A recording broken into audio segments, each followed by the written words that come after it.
Well, hello, I'm alone in Finland, and welcome to everybody that's bored enough to have a look at what I'm chatting about.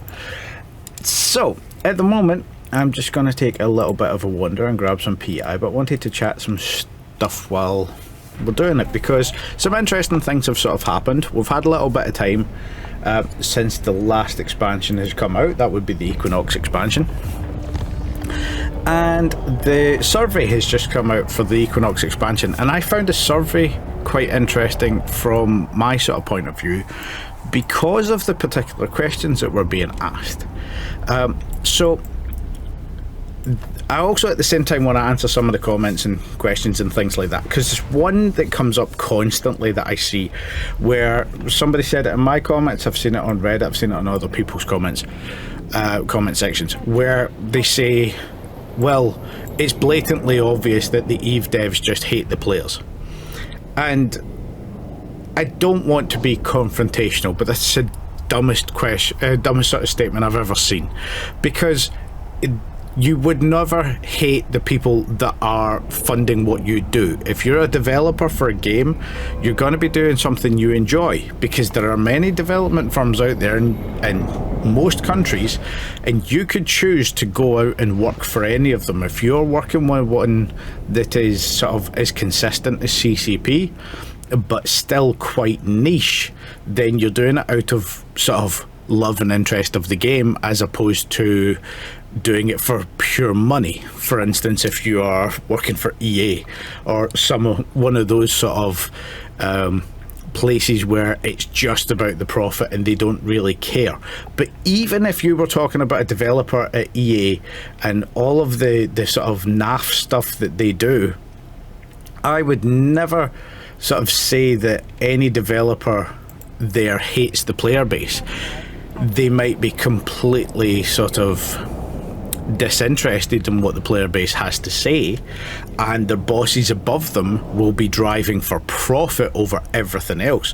But that's not a hatred of the player base. And when something is done that the players dislike, or that is very anti-player or anti-consumerist or those sort of things, it's not out of a hate of the player base, it's out of a want for money and profit, or just in some cases what the developers think is the best way forward.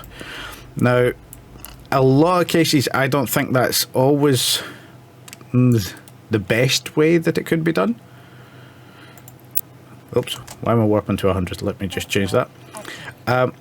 So it's not always the best way that could be done, but it's never out of malice. And there's an old phrase, and I think I've put it in videos before: don't put down to malice what can adequately be explained by idiocy. And I think some of that is what we're dealing with in general, is that you will get people that they assume that something is being done purely because of a dislike of the player base. And that's not always the case. That's not the case at all. It's just the way that they can sort of do it the best and most efficient way. Which obviously sort of comes into us talking about the Equinox expansion. Now, for those of you that haven't watched the previous videos, essentially the Equinox expansion was geared towards one player group. There was a little bit of extras in there thrown around, and some of it was not spoken about beforehand. Like for instance, I've done a video before on how they absolutely mullered the faction ship manufacturing and cost a lot of people a lot of money in the process, in-game wise, including myself. But also the sort of guise of it was to simplify manufacturing, but they've actually made it more complex because it's a different manufacturing method for for sort of battleship or versus capital ship sizes, and it's a different manufacturing sort of style. You have to integrate sort of harvesting things from running missions and stuff like this. So there is a little bit of sort of insanity in the way that that was put together. I'm watching an awful lot of naughty peoples in the systems at the moment, so I'm just trying to get through here without getting absolutely wimped. We're okay. So that that to me doesn't scream of malice or anything like that. That to me just sort of says that it was an honest attempt to make things a little bit simpler, but not fully thinking it through. Because if you're talking about the faction ships, the way that you now have to run missions for them, if you're doing Serpentis missions, or if you're not doing Angel or Garistas faction warfare, then you're kind of having to go into a faction territory in Nullsec that is heavily held. So if a neutral shows up there, you're gonna get put onto intel channels. You're not gonna make it more than one mission before you get completely obliterated undocking from the station. So that means that for the Blood Raiders and for the Serpentis faction ships, it's now impossible out of those groups to get the parts to manufacture all the ships, as opposed to the way it was before with gas mining and stuff like this. So it makes it a lot more expensive for those two ships, sort of the Vindicator and the Balgorn, versus the likes of the Mechanical for the Angels, where there's so many people running that faction sense. And I do think that the plan is to bring those sort of that Angel faction warfare sort of side of it into every type. It's just not been done yet, so it makes that more difficult, and sort of changes the value for certain things because of where the resources are located. So that I don't think was a fully sort of fleshed out idea before it was put in. But also the way that they've said it's been simplified, yes, there's less modules, but it's more difficult to get them, as opposed to gas sites that spawned in HiSec. They were difficult to find, but they did exist there. And this is actually where I am at the moment. I am in Nimambal, and the entire reason I was down here is because some of the low-sec systems around about spawn these gas sites. So I had the ability to go in, and I do actually have some gas miners and stuff like this all set up here for going in and doing this stuff. And I had an entire setup for every region for harvesting all of that gas to make these faction ships. So I would go and do some one week, some the next week, just whenever I was bored. And now that's kind of gone and been shot in the face, which was not something that was talked about beforehand. Now, if we then sort of jump into the Nullsec, which was the main focus of this expansion, that's been kind of interesting seeing the comments. Now, I only day trip into Nullsec because I don't have time for faction warfare. As a perfect example of this, there was a good guy who left us a comment saying, my corporation doesn't have high requirements. We only have a requirement that you are active in corp fleet fights twice every 2 weeks throughout the month. And I was like, well, you have a big fleet fight once, once a day, usually. So you'd require 2 days every 2 weeks. So that's 1 day a week, constantly. Essentially, if you could do 2 days on one weekend. And I don't have the time for that because I've got a family, because I've got a work that's fairly intensive. Example being, in the last 2 weeks, I've worked 5 days a week, but every day has been at least 10 hours a day, and some of them have pushed up to 14 hours in a day. I've got an hour of travel time each way, which means that I've got 8 hours at home some days 10 hours at home, but I have to look after the kids, feed the kids, make food, all of that in those times. So I don't have the time to log on to EVE Online if I'm going to get enough sleep to physically operate, and I need to have enough rest to be able to operate machinery. So that requirement is kind of severe. On top of that, in the last week I blew out my back, and that was just something else, which is part of the reason I haven't been making much videos, because I just don't have the time. I'm trying to rest and I just can't sort of think because I'm so tired. So those sort of requirements for Nullsec are kind of the reason that a lot of people shy away from it, but at the same time it's part of the Nullsec game, because you can't have too many spies or things like that in your corporations or your alliances. So I understand it, but there is that sort of funny, people don't quite understand what they're asking, because saying we don't require much, we just require 1 day every week, that's still quite a lot for most people in the average age group. For those of you that don't know, the average age of an EVE player is in the 40s, which to me is quite funny that people are sort of playing Eve in their 70s and 80s, which is awesome, just kind of funny to me. So there is that sort of thing going on, but this new expansion brought in a whole load of sort of changes and stuff like this, and they have been received about as well as a glass of milk, I would say. Some people really like them, some people really dislike them. Everybody thinks they could have been better in some sort of way, including myself.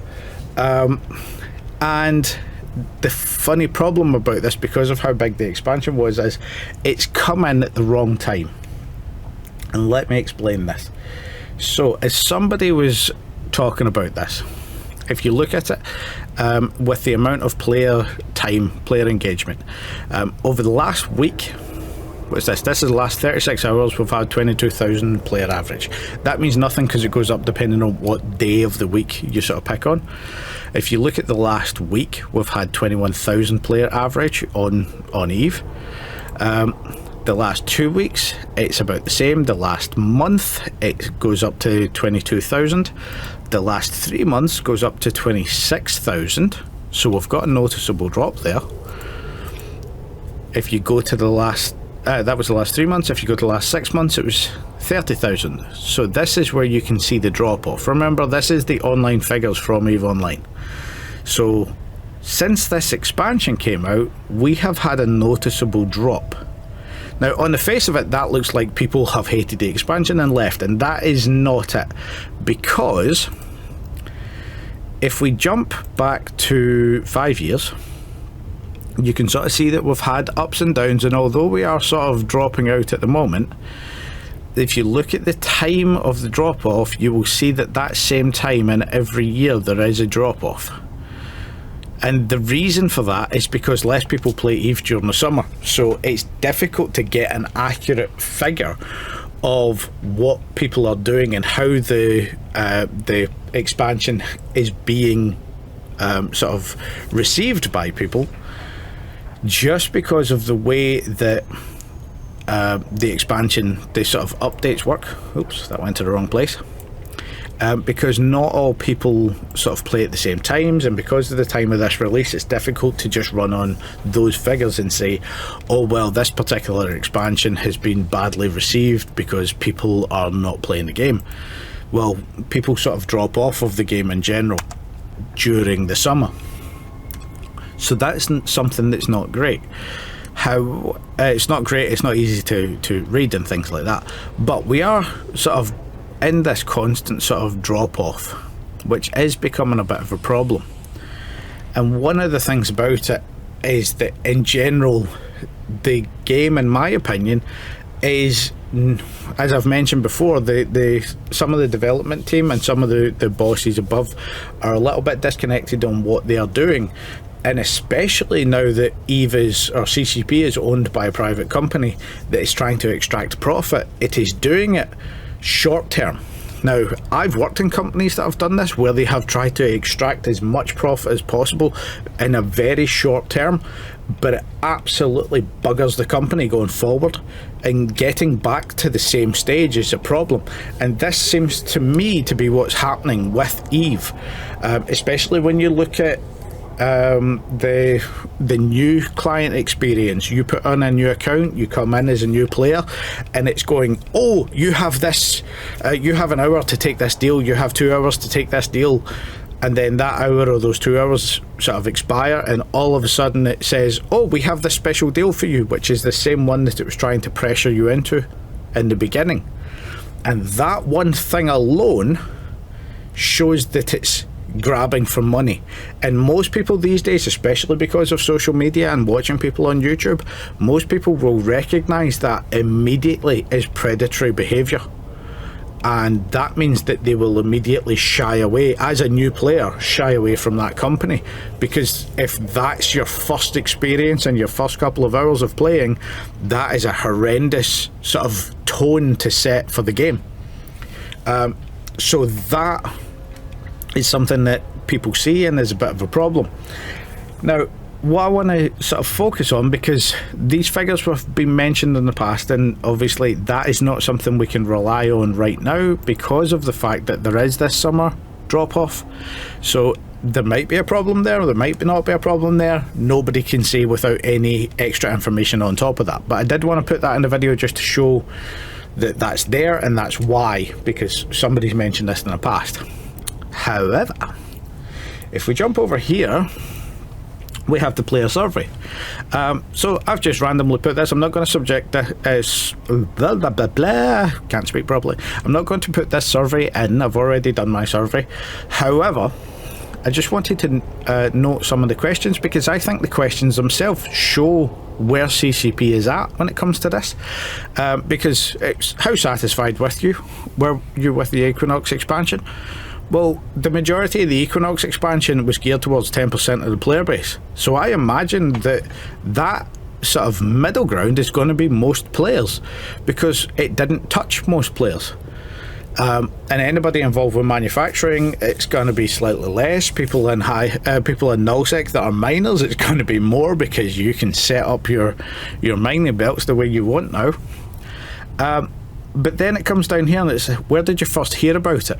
Now, I can understand sort of where this question's coming from, because they want to know how successful their advertising is.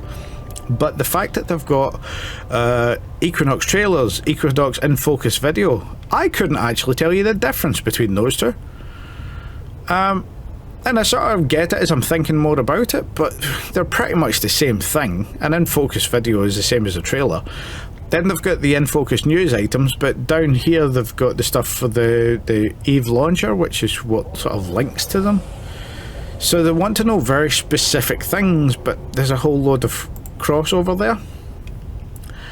And if we go into the next sort of series of questions, it's talking about how well you liked the trailer, and then it's got the trailer names. I didn't realise I had seen more than one, and I've watched them all. I checked.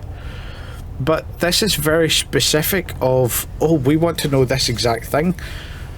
Why does that matter? It looks like it's a performance review on somebody's stuff, and it's kind of irrelevant to what you need to know as a company going forward. So after this, you get these things.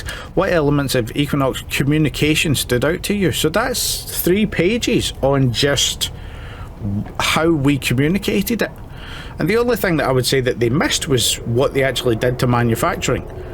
But this sort of stuff seems really weird in general, that they are asking all of these questions. It seems, especially these are the first questions you're getting, that seems a stupid thing to focus on. How well did we do with the advertising? They showed the stuff, people disliked the stuff, and when it came out, the stuff that we thought was going to be disliked, it kind of was. So that seems quite odd to me in general, that that's the focus, especially when they're talking about Equinox in focus. And then talking about the live streams and all of this stuff, that basically sort of reads to me like they're going, how successful is our Twitch channel? Which I was aware of some of that stuff. It just, when you're putting stuff on Twitch in general, from my view, the majority of people that watch Twitch watch it live, and you don't go searching through things that are not live. And in general, I prefer YouTube as a platform, because if Twitch is a 6-hour video, it's usually a half-hour interested video on YouTube, like all of the good sections from it. So I don't want to sit there and watch Twitch for 6 hours. And I do. If you haven't seen them, the little roams that they do on Friday nights with Bjorn and a few other guys from CCP, that is usually quite a good laugh just to watch those. But again, it's if you're there at the right time. So some of these questions were just kind of weird, and I do get the fact that this was a Nullsec release, but a lot of people, basically they added sort of 1 or 2 more places, activities to go and get money. Then they added the minerals so that you've got that stuff. Then they added a few things that are a little extra combat stuff. In general, for the size of the advertising, the size of the release wasn't particularly big. Then you've got the that's the general Nullsec. You've got the new Upwell ships, which are essentially Nullsec. I know I'm flying some in the background here.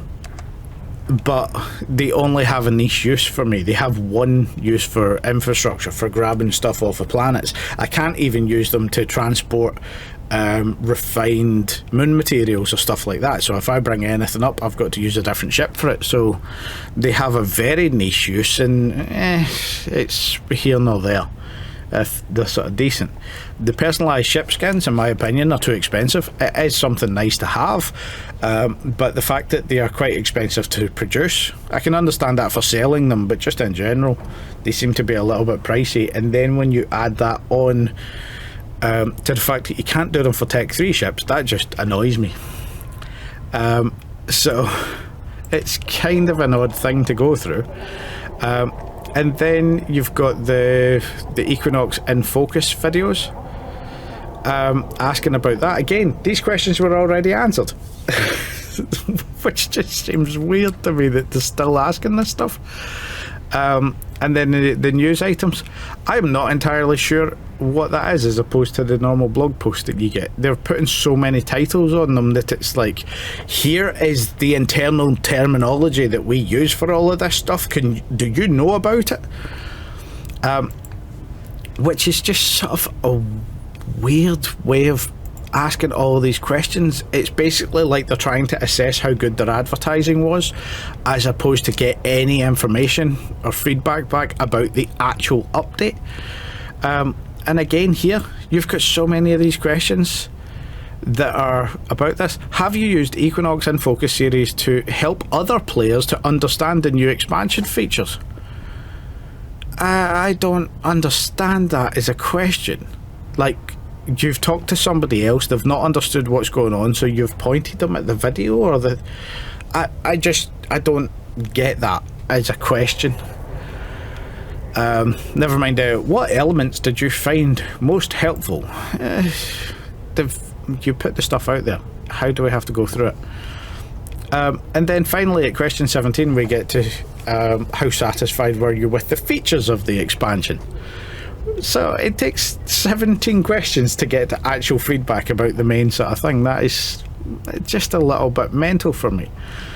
And then it's got, so we've got Vanguard Solstice events. It was basically nothing. It was standard place testing, so it seems weird to me that they keep calling that an event as opposed to a testing. And I get that advertising is something, but with the player base of EVE, you're advertising to people who understand what advertising is. So when you're saying, oh, how do you feel about this Solstice event, as opposed to you participated in the beta testing to help us make a better game, it seems corporation-y. It seems like bullshit and chips. There's a little nice thing in there and we're trying to dress it up as something else. But then you've got the new Homefront missions. I asked a question about this of the player base, and I've got a lot of people feeding back to us about it. Essentially, there are a couple of very small corporations that run Homefront missions, and the rest of the people, the vast majority, are people that multi-box them. Even people that started running them with corporations have said that they moved on to multi-boxing them because it was more efficient. So it's a piece of content that essentially is leading people into multi-boxing. Because it's more efficient that way. So for me, it's sort of take or leave. It's kind of, I'm not particularly impressed with it, and the fact that they are putting more things in that are easier to multi-box, I think it should be steering away from that. Somebody that had mentioned about this, because I've seen the Vargar fleets that they run in Triglavian space, not in Poshvin, and somebody had mentioned about how they were particularly difficult to get around, because if somebody jumped in with a Vargar fleet, you were essentially dead. It didn't matter what was going on because of the amount of firepower there. And I've sort of seen little bits of that. I've tried to steer clear of them. If I see 20 Vargars on overview, I know to run away. But this seems to be where they're gearing things towards, where they're making it easy, as opposed to having particular AIs that would sort of mess with a Vargar fleet or things like that, like focus firing on particular ships and stuff like that.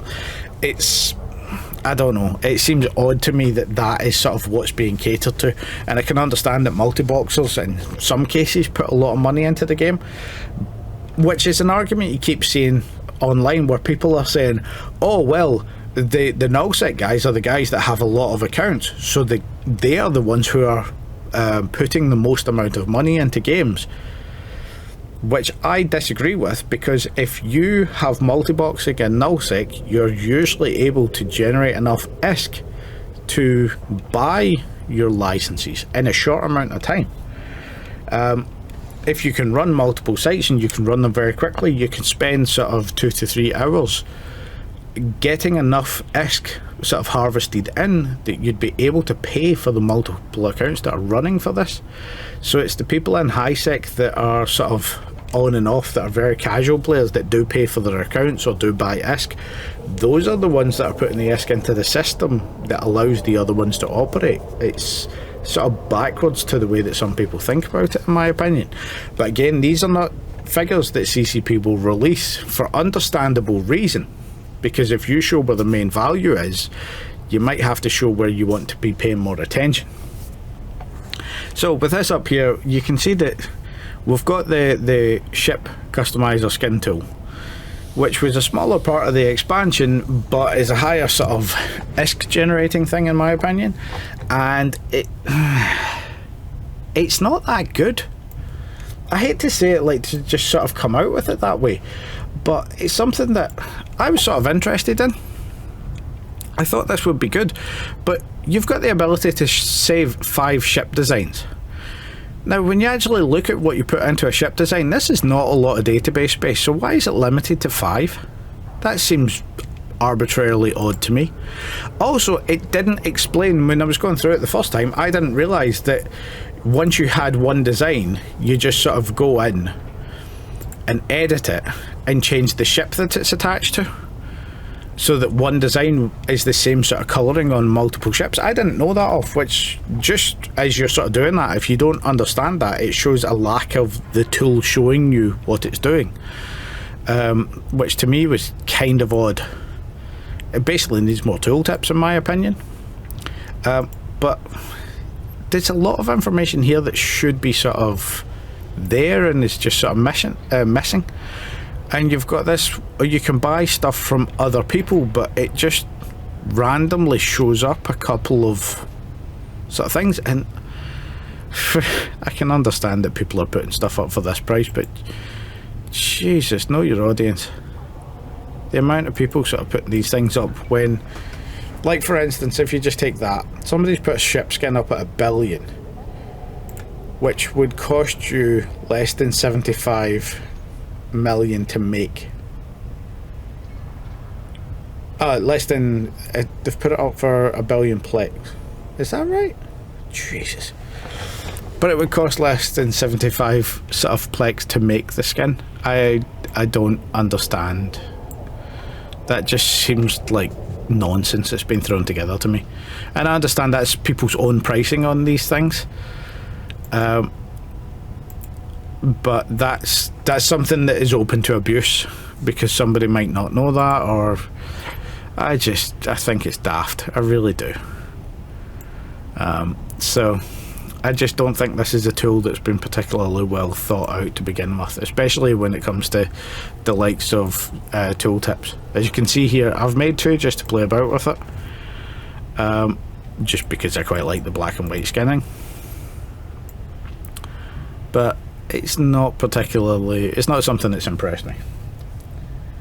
So with that, as we go back to the survey, you can see here we've got the blah blah blah, are you satisfied with all of this stuff? So if we go through this, have you heard about the new monthly air goals? I have, and they have actually changed as we are doing them.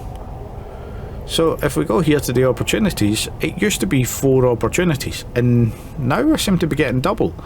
But you keep getting these ones, earn 50 LP for any corporation. So I've got 1, 2, 3 that are the exact same.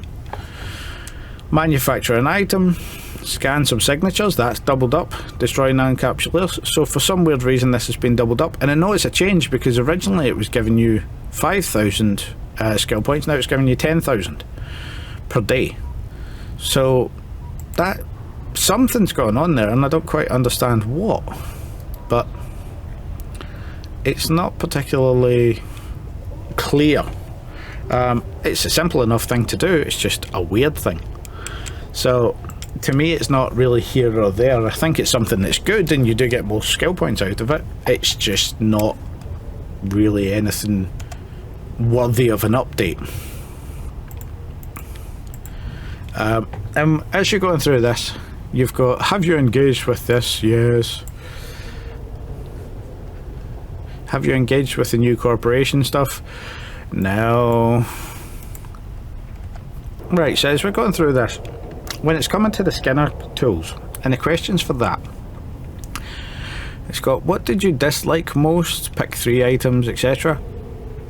What search result filters would you like to see in a Paragon hub?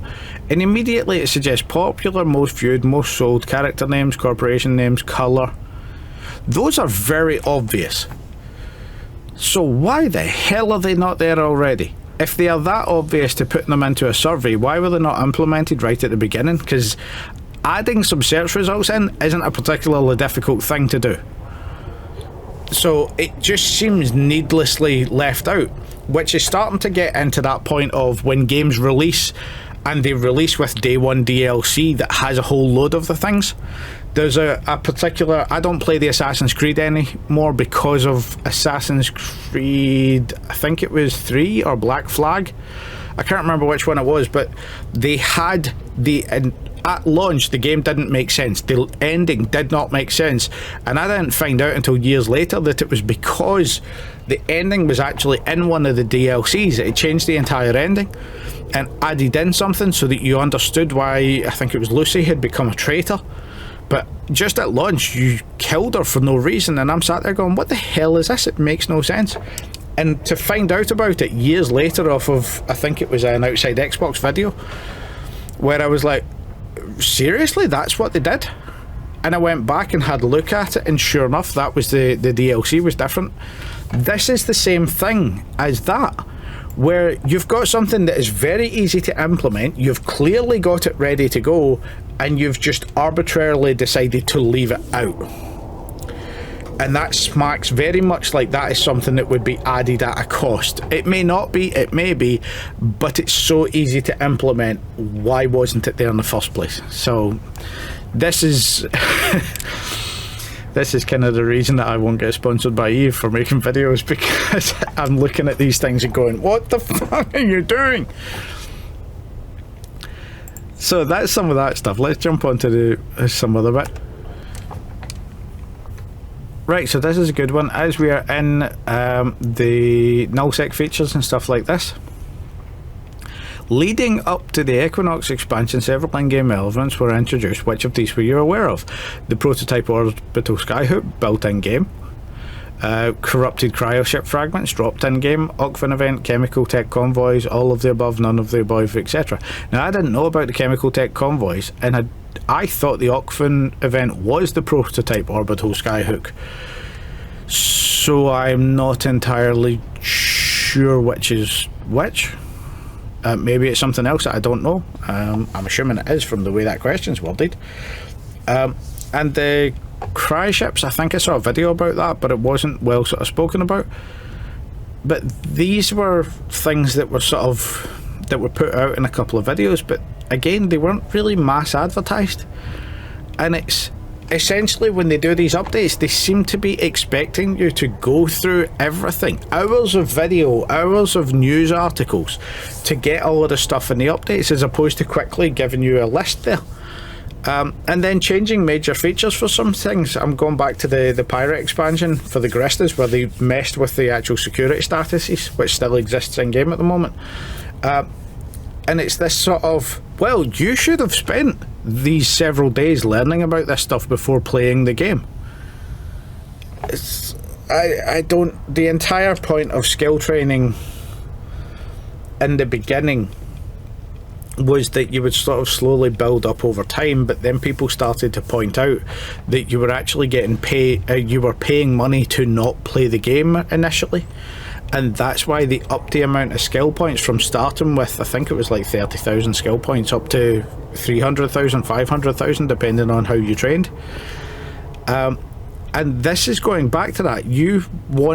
We, as a company, CCP expects you to put time and investment into learning about this stuff beforehand, because these particular events were the Ocfin event for me, I thought was quite fun, quite interesting. Go and do these things, take it to the system, try and avoid the gankers, etc. But then most people didn't sort of interact with them, so a lot of people missed out on seeing that stuff, and part of it was because of the advertising, and part of it was just because of the location, because it wasn't central to most players.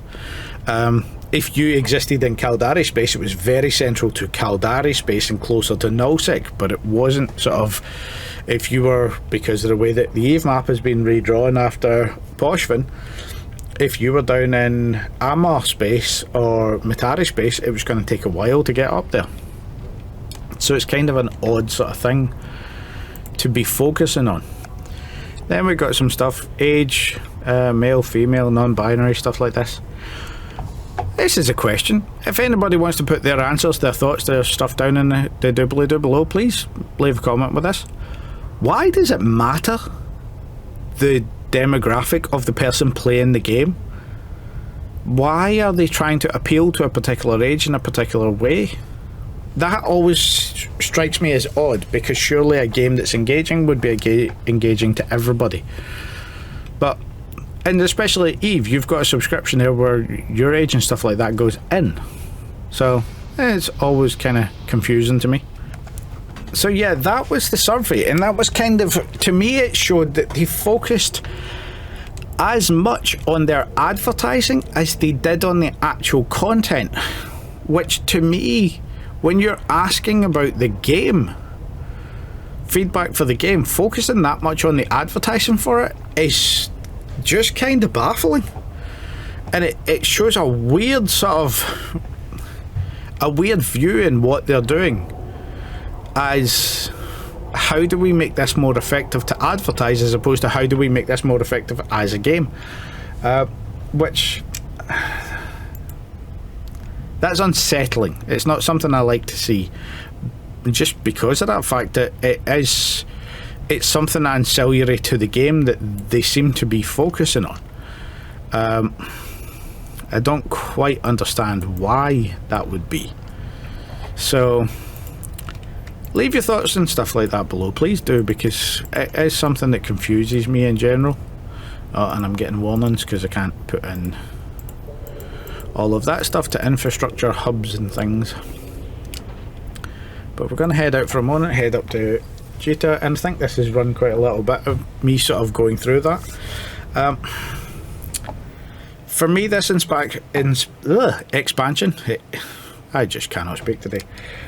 This has been kind of a weird thing to go through, because it was particularly focused in one area. It was more odd, because just off the top of my head, the things that I would have included into something like this very quickly would have been, if you're going to add in a couple more ships, so like this lovely little one here, if you're going to add in a few more of these freighters, then why not put in the Triglavian hauler as well? Because we know that they're, for those of you that don't know, in Poshvin you can see the Triglavian hauler moving about as an NPC, so why not make that a released ship? It exists.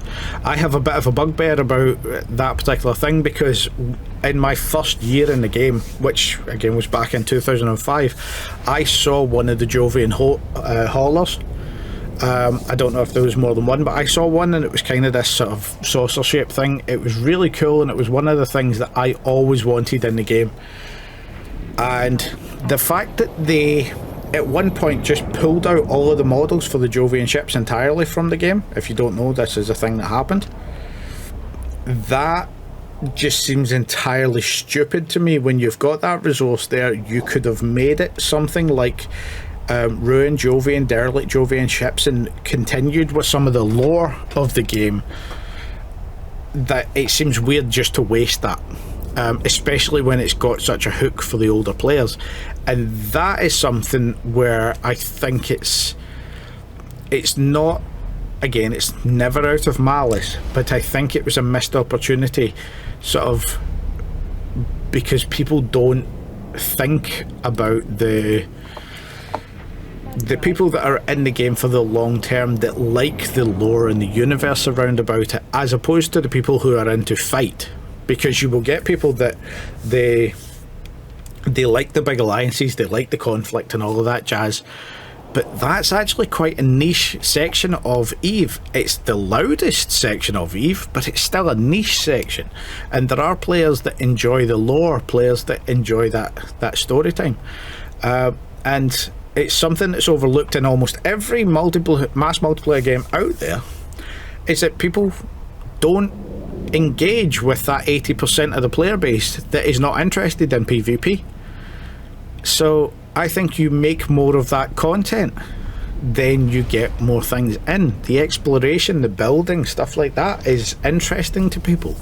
Having their own little section of space, not necessarily in a combative manner, where you could rent sections of high-sec off of the empires and then use that as like your established section, so that you could have control of it, but it would still come under security controls. Wars could let it change hands, but in a safer sort of environment, that puts more content in for the people that are less active. And I think that's something that should be looked at an awful lot as well. I'm not saying that expansion shouldn't have happened. I'm saying there's a lot of ways to have added that in so that it would have been more inclusive to the massive player base. And I think that being overlooked constantly and consistently is something that has, just in general, always led to lower player numbers in EVE. When you go back to the alpha accounts and the way that they were very easily abused to gank people, to the redistribution of minerals, which took Isogen out of high-sec and essentially tried to force people into low-sec, through the whole Angel expansion, which did exactly the same thing. We are now going to give you random low-sec rules in high-sec, random Nullsec rules in low-sec, to try and force you into what we want the game to be.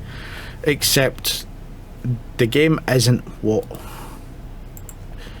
the devs want it to be, it's what the players make of it, because it's a sandbox game. So you have to cater to the players as opposed to forcing them down a particular path, because that's never worked in the past. It's always led to detriment. And I'm not saying that this is the end of EVE or anything like that for a long time, and I absolutely hope that it keeps going for quite a long time. As I've said, I would love to have my kids trying this game when they're big enough to play.